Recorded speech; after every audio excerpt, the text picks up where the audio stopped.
Ito na po pala yung new build. Yan ang entrance gate. At ito na po yung unit natin na available. Tara po, check natin. Lalakad lang tayo.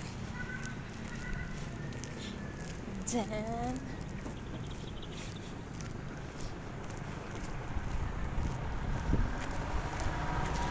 this is it. Ito na po yun. Wait lang, punta tayo doon. Here it is. Okay. Yan na. Ito na yung mga unit po na mata-turn over by next year. Yan na po siya.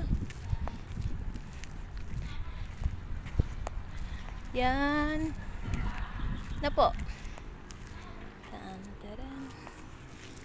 Yan na po yung ating unit na available. Na okay na po. Yes.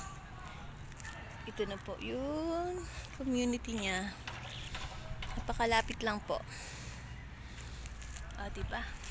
Yan na po. And then, ito na yung yan na.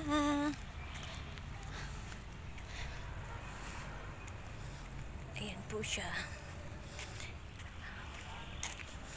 Ikot po tayo.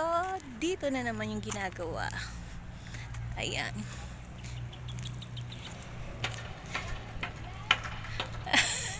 At dito po tayo ang entrance gate.